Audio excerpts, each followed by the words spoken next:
Hi friends, welcome to ஜோதிமா சமையல். இன்றைக்கி நம்ம வீடியோவில் சூப்பரான ஒரு வீடியோ தான் பார்க்க போகிறோம். மீதமான இட்லியில் ஒரு ஸ்நாக்ஸ், ஈவினிங் ஸ்நாக்ஸ் செய்ய போகிறேன். அது எப்படி செய்யலான்னு பார்க்கலாம். அதுக்கு முன்னாடி இட்லி மட்டும் இல்லை, இது கூட இன்னொரு பொருள் சேர்க்க போகிறேன். அது என்னன்னு பார்த்தீங்கன்னா இந்த வாழைக்காய். இந்த வாழைக்காய் கொஞ்சம் பழசாயிடுச்சு, ஆனால் உள்ளே வந்து நல்லா தான் இருக்குது. ஏன்னா எப்படி தோல் எடுத்துகிட்டு தான் நம்ம வந்து செய்ய போகிறோம். அதனால் இதை வந்து ஒரு 2 விசில் வச்சு வேக வச்சு எடுத்துக்கிறேன்.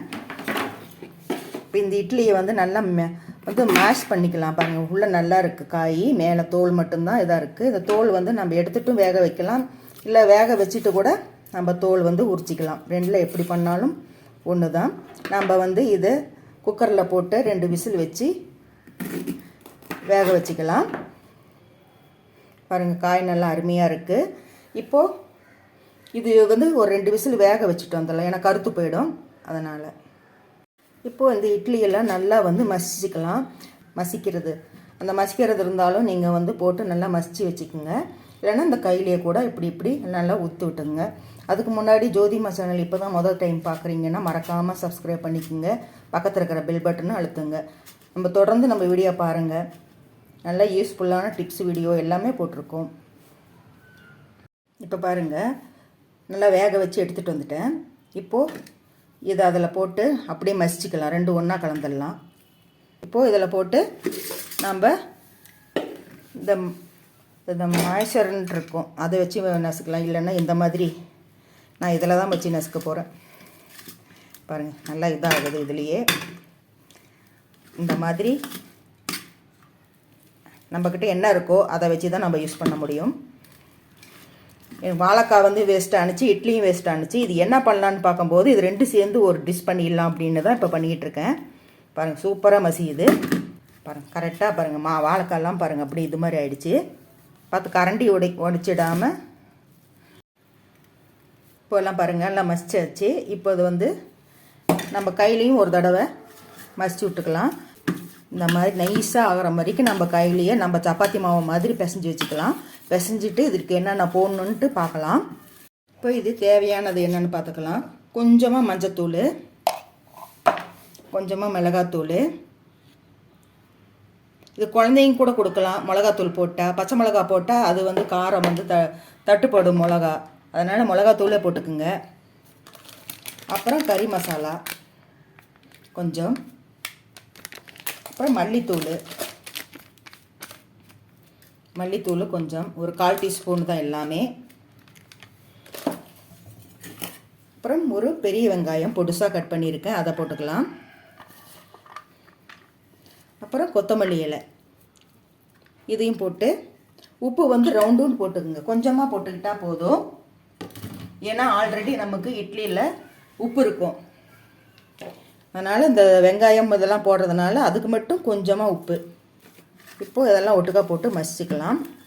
இது கூட கொஞ்சம் சீரக பொடி சேர்த்துக்கலாம், நான் மறந்துட்டேன். அப்புறம் வந்து பெருங்காய பொடியும் சேர்த்துக்கணும், ஏன்னா வாழைக்காய் சேர்த்துருக்கோம். அதனால் பெருங்காயம் கொஞ்சம் அதையும் சேர்த்துட்டு, காரம் கொஞ்சம் கம்மியாக இருக்கிற மாதிரி இருந்தது, அதனால் காரத்தை கொஞ்சம் சேர்த்துக்கிறேன்.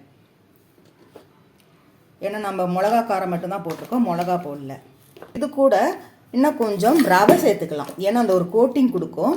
அதுக்காக அந்த ரவையை வந்து நான் வந்து பெருசாக இருக்கும், அதனால் கொஞ்சம் மிக்சியில் போட்டு 1-2 ஓட்டிக்கிறேன். ஏன்னா இந்த அளவுக்கு பெருசாக இருக்குது இல்லைங்களா, சின்னதாக இருக்கட்டும். அதனால் மிக்சியில் போட்டு இதுக்கு ஒரு 2 ஓட்டு ஓட்டிக்கிறேன். அதை கொஞ்சம் மேலே தூவினீங்கன்னா நல்லா கிறிஸ்பியாக இருக்கும். இப்போ பாருங்கள், அரைச்சிட்டு வந்துட்டேன். இது வந்து கொஞ்சமாக ஒரு ஸ்பூன் அளவுக்கு இந்த மாதிரி போட்டுக்கலாம். 1 ஸ்பூன் கூட இருக்காது, 3/4 ஸ்பூன் இருக்கும்.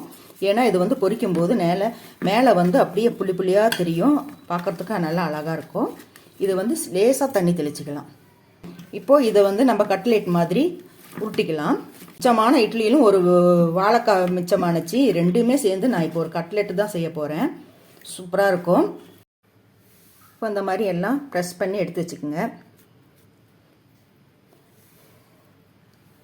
இப்போ பாருங்கள், இதுக்கு வந்து டிப் பண்ணுறதுக்கு ஒரு ஸ்பூன் வந்து கார்ன்ஃப்ளவர் எடுத்திருக்கேன். அப்புறம் 1 ஸ்பூன் வந்து மைதா. தேவையான அளவு தண்ணி விட்டு கலக்கலாம். ஏன்னா அதில் முக்கி நம்ம போட போகிறோம். இது வந்து பிரெட் கிராம்ஸ் இல்லைன்னு நினைக்காதீங்க, நம்ம ஒரு கட்லெட் தான் செய்ய போகிறோம் இட்லியில். அதுதான் நான் வந்து ரவையை அரைச்சி வச்சுருக்கேன். அதில் கூட டிப் பண்ணி போட்டுக்கலாம். ஏன்னா நம்ம அவசரமாக இப்போ உடனே நம்ம வந்து திங்க் பண்ணி செய்கிறதுனால அது வாங்கிட்டு இருக்க முடியாது. நமக்கு வந்து எது வேஸ்ட் ஆகுதோ அதை வந்து வேஸ்ட்டாக தூக்கி போடாமல் அதை ஒரு டிஷ்ஷாக செஞ்சிடலான்னு தான் இன்றைக்கி நான் செஞ்சிட்ருக்கேன். இப்போது இந்த கோட்டிங் ஆகிற அளவுக்கு நல்லா கரைச்சி எடுத்துக்கோங்க. இப்போ பாருங்கள், இது மேல் பக்கமெல்லாம் ரவை போட்டுட்டேன். நான் மேலே மைதா மாவில் கார்ன்ஃப்ளவரில் முக்கி எடுத்துகிட்டு இப்போல்லாம் திருப்பி விட்டுக்கலாம்.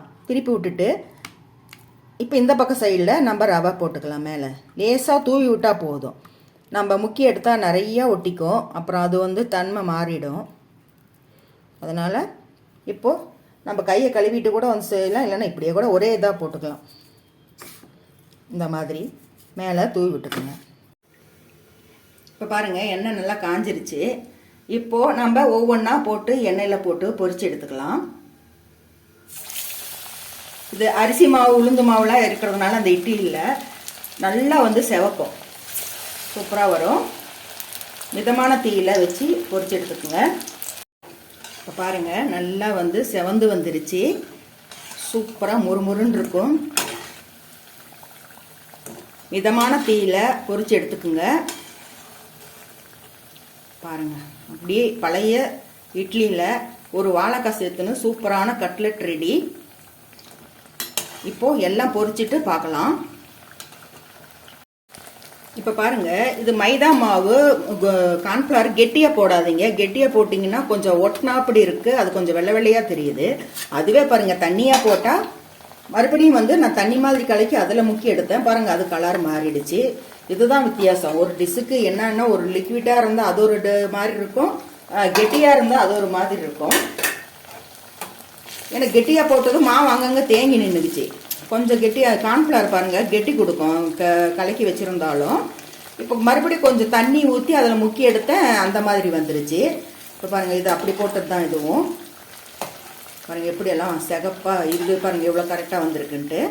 அந்த மாவு கெட்டியாக இருந்ததுனால இதை அடித்து இது நீங்கள் வந்து அந்த மாதிரி செய்யாமல் பாருங்கள். ஆனால் நல்லா கிறிஸ்பியாக இருக்குது. பார்த்தீங்கன்னா தெரியுங்களா, சத்தம் வருதுங்களா? சத்தமே வருது, சூப்பராக இருக்குது.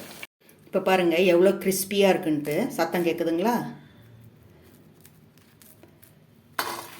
அருமையாக வந்திருக்கு. பழைய இட்லியில் இந்த மாதிரி, ஏன்னா இது உடைக்க மாட்டேன், ஏன்னா இது வந்து போட்டோ எடுக்க வேணும், இருக்கிறது இதுதான் இருக்குது. அதனால் பாருங்கள் இவ்வளோ சூப்பராக கிறிஸ்பியாக இருக்குது. இந்த மாதிரி மீதியான இட்லியில் நீங்களும் பாருங்கள் முறுமுறுன்னு இருக்குது. இது வந்து டொமேட்டோ சாஸு கெச்சப்பு இதெல்லாம் வச்சு சாப்பிட்டாங்கன்னா சூப்பராக இருக்கும். அதுக்கு தான் ரெடி பண்ணிகிட்ருக்கிறேன். இந்த வீடியோ பிடிச்சிருந்துச்சுன்னா ஜோதிமா சேனல் சப்ஸ்கிரைப் பண்ணிக்கோங்க, லைக் பண்ணுங்கள், கமெண்ட் பண்ணுங்கள். தொடர்ந்து நம்ம வீடியோ பாருங்கள். மீதியான இட்லியில் ஒரு வாழைக்காய் போட்டு எல்லாம் வந்து சூப்பராக செஞ்சுருக்கேன். ரொம்ப ஹெல்த்தியானது. இட்லியிலே உளுத்தம்பருப்பு எல்லாம் இருக்குது, கலரும் எதுவும் சேர்க்கல. பாருங்கள், சூப்பரான ஒரு ஈவினிங் ஸ்நாக்ஸ் ரெடி. இப்போது நம்ம சாப்பிட போகிறோம். இந்த வீடியோ பிடிச்சிருந்துச்சுன்னா ஒரு லைக் கொடுங்க. மீண்டும் உங்களை அடுத்த வீடியோ சந்திக்கின்றேன். பாய்.